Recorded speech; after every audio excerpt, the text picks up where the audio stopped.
ఏడ పోయినా 10 మంది తక్కువ లేకుండా పోయేది. బండ్లకు తుపాకీ ఎంటేసుకుని తిరిగేది. ఎట్టా సూతా ఊరుకున్నారు.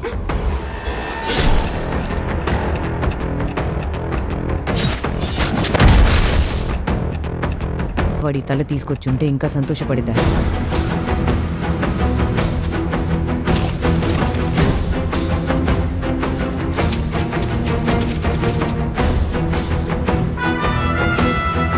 ఎప్పుడు చూసినా చేతులు కట్టుకుని భయంతో మన ముందు నిల్చునేవాళ్ళు. ఎట్లా భయం పోయింది?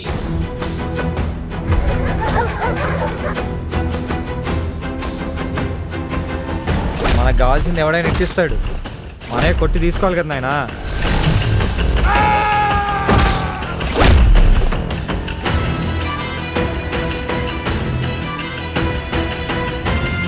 వాళ్ళని ఎదిరించడానికి అదొక్కటే దారి కాదు. మన దగ్గర భూమి ఉంటే తీసేసుకుంటారు, డబ్బుంటే లాగేసుకుంటారు. కానీ చదువునొక్కటి మాత్రం మన దగ్గర నుంచి ఎవ్వరు తీసుకోలేరు చిన్నప్ప.